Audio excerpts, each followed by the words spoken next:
There is a specific kind of silence that falls over a house on Christmas morning, a suspended breath between the tearing of wrapping paper and the first realization of what lies inside the box.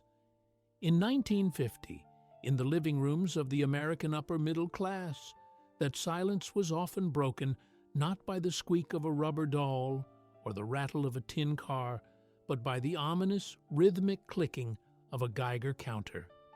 Imagine, if you can, a bright red suitcase made of heavy steel sitting under the tree. It looked like a diplomat's briefcase or a nuclear launch code's terminal. When a child unlatched the heavy metal clasps and threw open the lid, they were not greeted by a game of chance or a passive distraction. They were staring into the face of the atomic age. Inside the velvet-lined interior sat a cloud chamber for tracking alpha particles, a spinthariscope for observing radioactive decay, an electroscope, and 4 glass jars containing actual mineral samples. One of them was marked uranium-bearing ore. This was the Gilbert U-238 Atomic Energy Lab. It remains to this day the most controversial and arguably the most dangerous toy ever mass-produced for children. It was not a prop. It was not a simulation. It was a functional laboratory that placed the raw materials of nuclear fission into the hands of a 12-year-old. The kit even included a government form, a legitimate piece of paperwork that the child could fill out and mail to the Atomic Energy Commission in Washington, D.C., should they happen to discover a new deposit of uranium in their backyard. The government promised a $10,000 reward for the discovery. This was not play.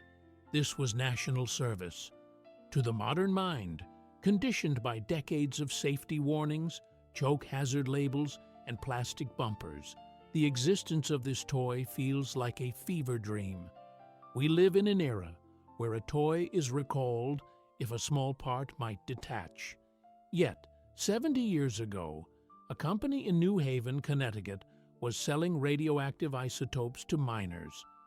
But to dismiss the Atomic Energy Lab as merely a reckless mistake is to miss the profound philosophy behind its creation. It was not an accident. It was a statement of faith in the American child. The 1950s were a time of existential terror and boundless optimism. The mushroom cloud hung over the collective consciousness, a symbol of ultimate destruction. But the atom was also seen as the key to the future. It was the energy that would power cities, cure diseases, and drive ships across the galaxy. The creators of the Gilbert set believed that if America was to survive the Cold War, it could not afford to raise a generation of passive consumers. It needed to raise a generation of nuclear physicists. It needed children who were not afraid of the invisible forces of the universe, but who could measure, catalog, and master them. The Atomic Energy Lab was the pinnacle of this philosophy. It was expensive, selling for roughly $50 in 1950, which is the equivalent of over $500 today. It was a luxury item, a serious investment for a serious boy. The manual that accompanied the kit was not a comic book. It was a dense academic text written with the assistance of real nuclear scientists. It did not talk down to the user. It assumed that the child reading it was intelligent, capable, and ready to handle the responsibility of handling materials that, if mishandled, could be hazardous. The centerpiece of the kit, the cloud chamber, was a marvel of scientific miniaturization. It allowed the child to see the trails left by subatomic particles as they shot through supersaturated alcohol vapor. It was a window into the quantum realm, a way to visualize the very fabric of reality on the kitchen table. The danger was the point. The buzzing of the Geiger counter was the sound of the modern world. The radiation was real because the future was real, and the future was dangerous. However, the Atomic Energy Lab was a commercial failure. It was too expensive and perhaps too complex, even for the ambitious standards of the time. It disappeared from the shelves after only a year or two, becoming a holy grail for collectors and a cautionary tale for safety advocates. But its brief existence casts a long shadow. It represents the zenith of a lost era of dangerous play. It came from a factory that did not believe in safety rails. It came from a mindset that said a child learns best when the stakes are real, when the metal is heavy, and when the consequences of a mistake are more than just a game-over screen. This toy did not emerge from a vacuum. It was the brainchild of a specific culture and a specific man. Though we will explore his life more fully later, the Gilbert factory was not just a place that made things. It was a place that manufactured a worldview. The Atomic Energy Lab was the extreme end of a spectrum that included chemistry sets with cyanide and glass-blowing kits with blowtorches. It was a factory that treated children like short adults, entrusting them with fire, chemicals, and molten lead. Today, we look at the Atomic Energy Lab with horror. We imagine the lawsuits. We imagine the health risks. We shudder at the idea of a child sleeping in a bedroom with a jar of uranium on the nightstand. But there is also a tinge of sadness in the horror. We have traded the uranium for plastic screens. We have traded the risk of radiation for the safety of the digital void. We have made childhood perfectly safe, but in doing so, we may have removed the very friction that sharpens the mind. The red suitcase sits today in museums, behind leaded glass, a relic of a time when we handed our children the building blocks of the universe and said, "Figure it out." The clicks of the Geiger counter have faded, replaced by the silence of a generation that is protected from everything, and perhaps prepared for nothing. The story of how we got from that suitcase to the safety-proofed world of today is the story of the rise and fall of the A.C. Gilbert Company, an empire built on the belief that a little bit of danger is the only way to truly learn how to live. To understand the machine, one must first understand the mechanic, and Alfred Carlton Gilbert was not a man who fit into any convenient category.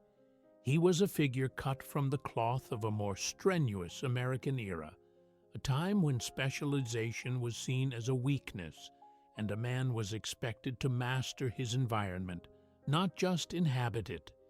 He was not merely a toy maker. In fact, calling him a toy maker feels like a dismissal of his intensity. He was a graduate of Yale Medical School, who never practiced medicine because he found it too passive. He was an Olympic gold medalist in the pole vault at the London Games of 1908, a feat that required a blend of explosive power and acrobatic grace. He was a professional magician, a man who understood the mechanics of wonder and the art of the reveal. This unique combination of traits, the surgeon's precision, the athlete's discipline, and the showman's flair, created a personality that was relentlessly driven. Gilbert did not believe in leisure. He believed in improvement. He looked at the world as a problem to be solved, a structure to be built, and a competition to be won. And it was this restless, analytical gaze that he turned toward the window of a commuter train in 1911, a moment that would change the trajectory of American childhood. He was traveling from his home in New Haven, Connecticut, to New York City. The train rattled along the tracks of the New Haven Railroad, which was in the process of being electrified. Gilbert stared out at the gray industrial landscape passing by. He watched the construction crews erecting the massive steel towers that would carry the overhead power lines. He saw the riveters and the ironworkers wrestling with girders, bolting together the skeleton of the modern world. He was fascinated by the patterns of the steel, the open lattice work, the trusses, the sheer geometric logic of it all. It was ugly, perhaps, to a romantic poet, but to Gilbert, it was beautiful. It was the architecture of power. In a flash of insight that often defines the great inventor, Gilbert realized what was missing from the lives of American boys. At the time, toys were static. They were wooden blocks or cast-iron figures. They were things you looked at or pushed around. They did not do anything.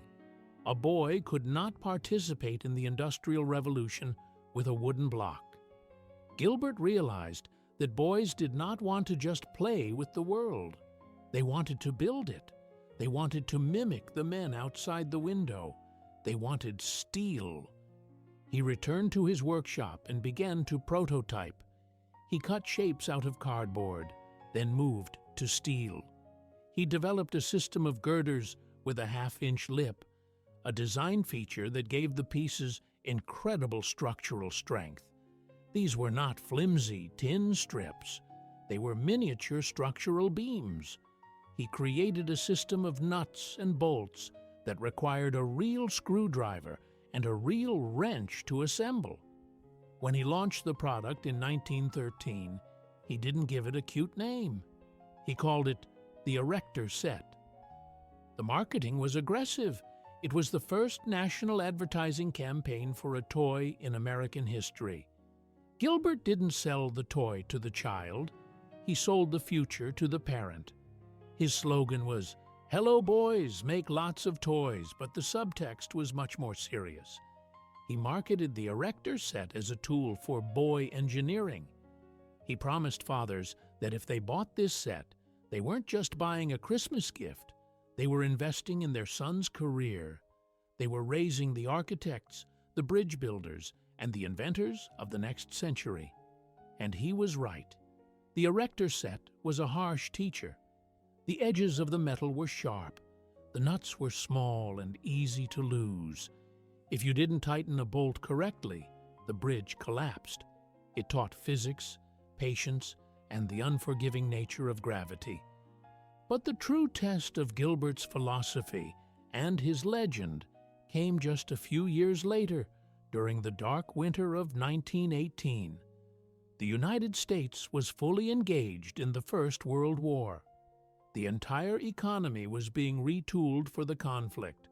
The Council of National Defense, a group of stern-faced government officials and military generals, was tasked with conserving resources for the war effort.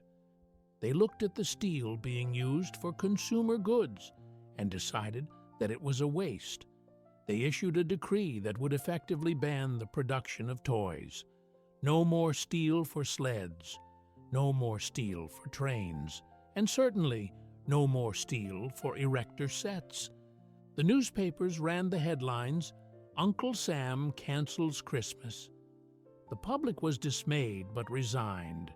It was a time of sacrifice, and if the boys in the trenches needed the metal, the boys at home would have to do without. A C. Gilbert, however, was not a man who accepted defeat. He believed, with a religious fervor, that his toys were not a luxury. He believed they were essential to the national defense. In his mind, a boy who built an Erector crane today was the man who would build a battleship tomorrow. To ban these toys was to sever the pipeline of future innovation. He requested a hearing with the Council of National Defense in Washington, D.C.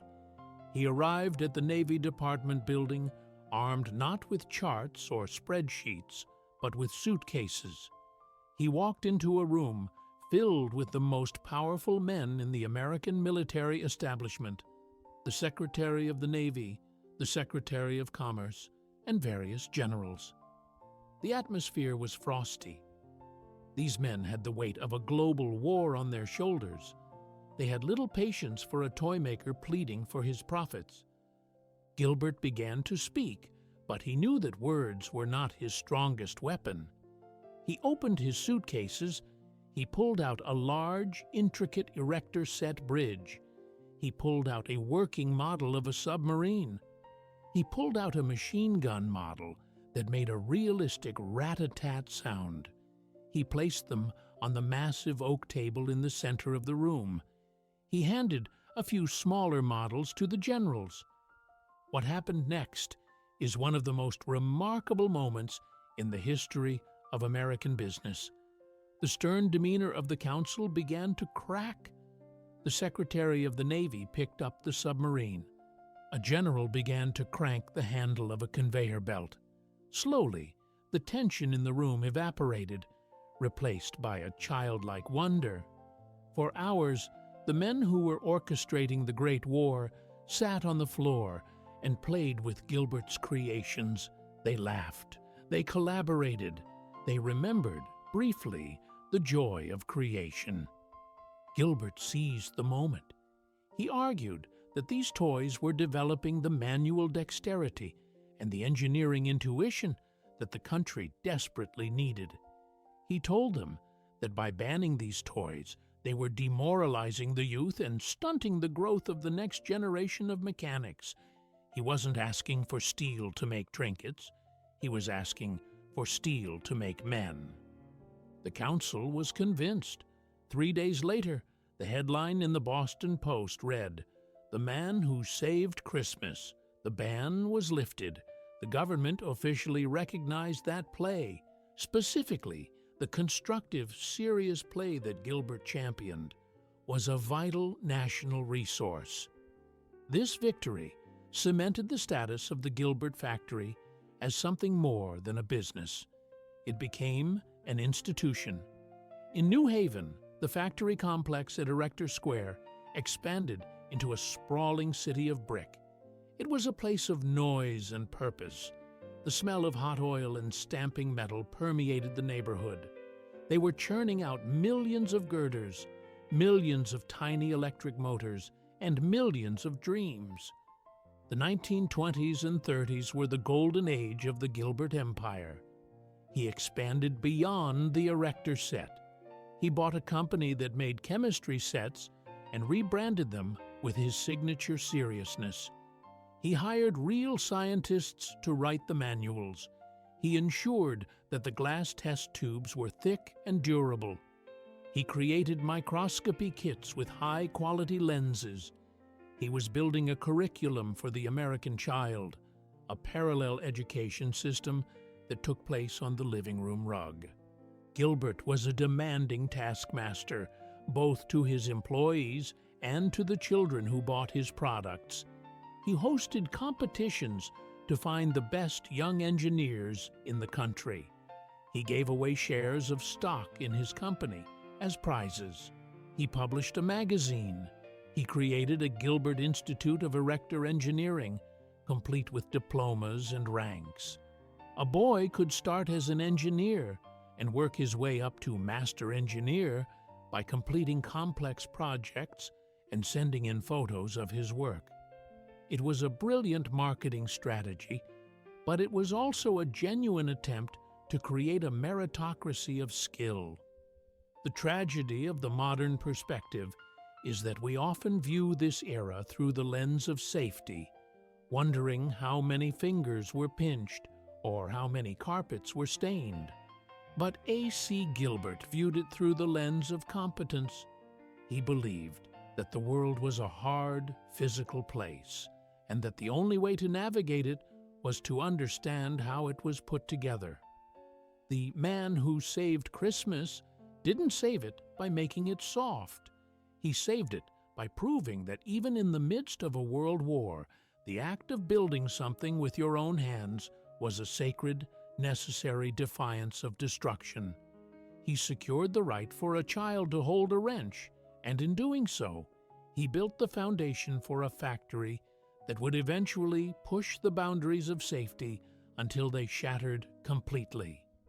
If the atomic energy lab was the headline-grabbing anomaly, the daily reality of the Gilbert Empire was built on a foundation of chemistry, fire, and molten metal. The factory at Erector Square in New Haven was not a place of whimsy. It did not resemble Santa's workshop. It was a sprawling, soot-stained industrial complex that covered city blocks, a place where 5,000 workers punched clocks and operated heavy machinery.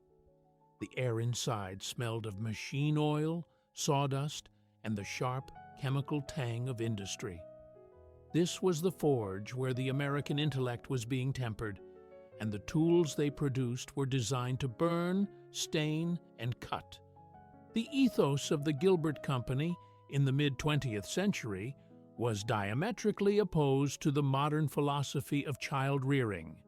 Today, the primary goal of a toy manufacturer is to prevent a lawsuit. The primary goal of A.C. Gilbert was to prevent incompetence.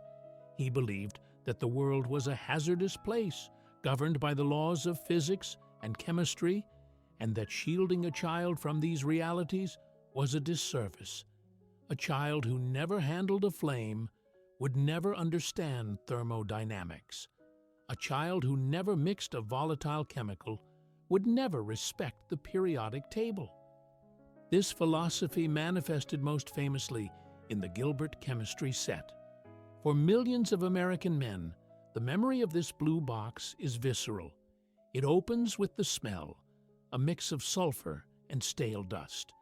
The sets came in heavy steel boxes, hinged like a toolbox, filled with glass vials corked with real corks. These were not the watered-down food-grade chemistry sets of today that allow you to make slime or fizzing soda. These were arsenals. The chemicals included were serious reagents. There was potassium permanganate, a deep purple oxidizer that could stain a carpet or a hand forever. There was sodium ferrocyanide. There was powdered sulfur and charcoal. The manuals, often written with the dry, authoritative tone of a college textbook, did not shy away from the exciting stuff. They taught children how to make invisible ink, how to change the color of fire, and yes, how to make black powder. The Gilbert boy, as the marketing called him, was expected to have a dedicated space in the basement or the garage. This was his laboratory. If he spilled acid on the workbench, he learned to neutralize it. If he broke a test tube, he learned to sweep up the glass. The tacit agreement between the parent and the company was that the boy was an apprentice scientist. Accidents were not failures of safety. They were tuition payments in the school of life, but the chemistry set was arguably the safest of the dangerous toys. For the boy who found liquids too passive, Gilbert offered the Gilbert Glass Blowing Kit. It is hard to convey the sheer audacity of this product to a modern audience. The kit included real glass tubes and, crucially, a blowtorch. The torch was fueled by alcohol or gas and produced a blue flame that burned at over 1,000 degrees Fahrenheit. The instructions told the child to hold the glass in the flame until it glowed orange and began to sag, then to blow into the tube to expand it into a bulb or bend it into a swan. This was a toy that required a child to manipulate molten silica inches from their face. There were no safety goggles included in the early kits. There were no heat-resistant gloves. The safety feature was the child's own fear and respect for the fire. If you touched the hot glass, you got burned. If you got burned, you didn't do it again. It was a lesson in consequences that no lecture could ever replicate. Then there was the Gilbert Caster Kit. In the 1930s and 40s, lead was considered a miracle metal. It was heavy, it had a low melting point, and nobody was particularly worried about neurotoxicity. The Caster Kit allowed children to manufacture their own toy soldiers, cars, and airplanes out of solid lead. The kit came with a heavy electric crucible, a small pot that plugged into the wall and heated up to hundreds of degrees. The child would take bars of gray lead, drop them into the pot, and watch them melt into a shimmering, toxic pool of liquid metal. They would then clamp a steel mold together and pour the deadly soup into the hole. After a few minutes of cooling, they would crack the mold open, and out would drop a perfectly formed, sizzling hot soldier. The manual encouraged kids to paint the soldiers, often using lead-based paints, adding layer upon layer of heavy metal to the object. The fumes from the melting lead, the risk of severe burns from the crucible, and the long-term cognitive effects of handling the metal were simply not part of the conversation. It was manufacturing in miniature. It taught the principles of metallurgy, of phase change, of industrial reproduction. It was captivating. Erector Square also produced the Gilbert tool chests. These were not plastic hammers and rubber saws. They were real, forged steel tools, sized slightly smaller for a boy's hand, but sharp enough to build a house. The saws had teeth that bit into wood. The chisels were honed to a razor edge. A boy with a Gilbert tool chest could actually build furniture. He could repair the porch. He was given agency. This is the crucial distinction that defines the Gilbert era. The toys were tools of agency. A plastic action figure is a character in someone else's story. A chemistry set or a casting kit is a pen to write your own story. Gilbert was selling potential. He was selling the idea that the physical world is malleable, that it can be melted, bent, mixed, and bolted together if you have the right equipment and the right knowledge. The marketing of the 1940s and 50s reinforced this survival of the fittest mentality. Advertisements in Boy's Life and Popular Mechanics didn't show kids having fun in the traditional sense. They showed kids concentrating. They showed boys with furrowed brows staring at a bubbling beaker or tightening a nut on a bridge. The copy read, "Engineering thrills," and "Hello, boys, do you want to be a man?" The implication was clear. Childhood was a waiting room for adulthood, and you'd better use the time to study. This philosophy extended to the famous Gilbert Hall of Science in New York City. Located at 5th Avenue and 25th Street, it was a 6-story showroom that functioned as a temple to the brand. It was a wonderland of moving trains, towering erector Ferris wheels, and scientific demonstrations. But it was also a recruitment center. It was designed to awe children into wanting to be engineers. The staff were trained to treat the children with respect, to answer their technical questions seriously. It was a place where a 10-year-old could ask about the ratio of sulfur to charcoal in a mixture and get a straight answer. At its height, the Gilbert Company was a behemoth. They employed the best metallurgists, the best chemists, and the best educators. They were a pillar of the American economy. A C. Gilbert himself was a national celebrity, a man who had proved that you could build an empire on the curiosity of children. He lived by a strict code of physical and mental hygiene, believing that a healthy body housed a healthy mind. He expected his customers to share that discipline, but there was a hubris in this worldview. It assumed that every child was a budding genius, capable of handling risk with the prudence of an adult. It assumed that parents would always be there to supervise, or that the school of hard knocks was the only school worth attending. As the 1950s wore on, the world began to shift. The first murmurs of the consumer safety movement were starting to be heard. The idea that a product should be foolproof was gaining traction. Gilbert despised the idea of foolproof. He believed that trying to make the world foolproof only produced fools. He dug in his heels. He continued to produce the chemistry sets with the cyanides. He continued to sell the lead casting kits. He believed that the American spirit was forged in fire, and he was determined to keep the fire burning. However, the factory at Erector Square was becoming an island in a changing sea. The heavy, blackened bricks of the complex stood in stark contrast to the new, sleek, plastic world that was emerging. The Atomic Energy Lab had been the high water mark of the dangerous toy, the moment where the ambition finally outstripped the market. But the bread and butter, the chemistry sets, and the erector sets were still the gold standard. Yet, unseen by the engineers and the chemists, a new force was rising.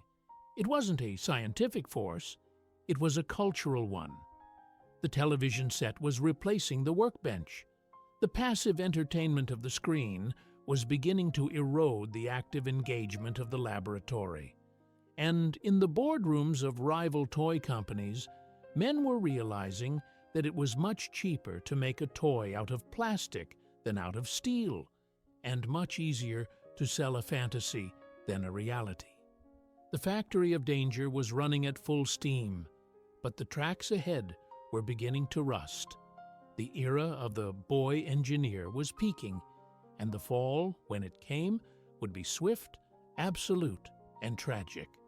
The fire that A.C. Gilbert had tended so carefully was about to be extinguished by a flood of cheap, safe, and ultimately empty plastic. The decline of the Gilbert Empire began not with a bang, but with a hospital hush. In 1961, Alfred Carlton Gilbert, the man who had vaulted his way to Olympic gold and engineered the childhood of a nation, passed away. His death was the removal of the keystone from the arch. The factory at Erector Square, which had hummed with his frantic, demanding energy for 50 years, suddenly felt colder. The soul of the enterprise, the relentless drive for perfection, the belief in the intelligence of the American boy, was gone. What happened next is a classic American corporate tragedy, a story that would be repeated in the decline of Sears, Lionel, and countless others. The family, grieving and perhaps unsure of how to navigate the changing cultural tides of the 1960s, decided to sell. The buyer was not a toy maker. He was not an engineer. His name was Jack Rother, and he was a man of Hollywood. He was a television producer, famous for owning the rights to Lassie and the Lone Ranger. He was a man who dealt in images, in fiction, and in the ephemeral glow of the cathode ray tube. He looked at the A.C. Gilbert Company and didn't see a legacy of education. He saw a brand name that could be exploited. When Rother walked into the factory, the clash of cultures was immediate and fatal. The Gilbert engineers were men who measured tolerances in thousandths of an inch. They were men who built motors that could run for 20 years. Rother was a man who understood ratings and trends. He brought in a new team of executives who spoke a different language. They didn't talk about durability or instructional value. They talked about marketing synergy and cost reduction. The 1960s were exploding with pop culture. Spy movies were the obsession of the decade. James Bond was the coolest man on the planet. Rother decided that the future of the Gilbert Company was not in teaching kids how to build bridges, but in selling them the fantasy of being a secret agent. He ordered the factory to pivot. The heavy steel girders and the complex chemistry sets were pushed to the back burner. The focus shifted to slot cars and action figures. The pivotal moment, the iceberg for this Titanic, arrived in the Christmas season of 1965. Rother's team had bet the entire company on a single product, the James Bond 00 7-slot car road race set. On paper, it was a license to print money. It featured Sean Connery's Aston Martin DB5 and the villain's car. It had gimmicks straight out of the movies: an ejector seat, a bulletproof shield, and tire slashers. The marketing blitz was massive. TV commercials promised high-speed thrills and spy action. Millions of sets were ordered by department stores across the country. Sears, Macy's, and Woolworths cleared their shelves to make room for the hit of the season. But inside the factory there was panic. The timeline imposed by the new management was impossible. The engineers, who were used to testing products for months or years, were told to rush the design into production. The value engineering team, the same breed of accountants who ruined Lionel, had slashed the budget for materials. They used cheap, brittle plastic for the chassis. They used weak magnets. They cut corners on the track connections. When the sets finally landed under the Christmas trees of 1965, the disaster was immediate. Excited children assembled the tracks, placed the beautiful Aston Martin on the slot, and squeezed the trigger. The cars didn't race, they flew. The center of gravity on the cars was too high. The magnets were too weak to hold them to the rails. As soon as the car hit the first curve, it would launch off the track and smash into the wall. The gears stripped, the gimmicks jammed. The ejector seat would fire at random or not at all. It was a broken promise in a colorful box. The reaction was swift and brutal. The day after Christmas, the return counters at department stores were overwhelmed. Parents, angry that the premium toy they had bought was junk, demanded their money back. The retailers, furious at being embarrassed, canceled their future orders. They shipped the defective units back to New Haven by the truckload. The scene at Erector Square was apocalyptic. The loading docks were piled high with returned boxes. It was a physical manifestation of the company's new philosophy: quick profits over quality. But unlike the TV business, where a bad episode is forgotten in a week, a bad toy sits on the floor and mocks you. The reputation for Gilbert quality, which A.C. Gilbert had spent half a century building with steel and sweat, evaporated in a single month. The financial impact was catastrophic. The company hemorrhaged money, rather tried to stop the bleeding by cutting more costs, which only accelerated the spiral. The factory, once a beacon of industry, became a ghost town. The skilled workers, the machinists who knew how to make the perfect electric motor, were laid off. The machinery was sold. In 1967, just 2 years after the Bond disaster, the A.C. Gilbert Company ceased to exist as an independent entity. The brand was sold off, passed around like a hot potato to various corporate owners, Gabriel, CBS Toys, then others. Each new owner tried to revive the name, but they didn't understand the spirit. They sold plastic erector sets that snapped together, insulting the intelligence of the children they were trying to court. They sold chemistry sets that contained nothing but baking soda and food coloring, afraid of lawsuits, afraid of danger. The closure of the Erector Square factory marked the end of an era in American life. It was the moment we decided that safety was more important than competence. We stopped giving children tools and started giving them distractions. Today, if you find a vintage Gilbert chemistry set in an attic, you are looking at a time capsule. You are looking at a world where we trusted children to handle fire. We trusted them to melt lead. We trusted them to read a manual and learn from their mistakes. We believed that a burned finger was a small price to pay for a lesson in thermodynamics. The tragedy of the Gilbert story is not just the loss of a company, it is the loss of a mindset. We have successfully made childhood safe. We have removed the sharp edges, the toxic chemicals, and the heavy metal, but in doing so, we have also removed the weight. We have removed the friction that sharpens the mind. A child can no longer build a radio from scratch.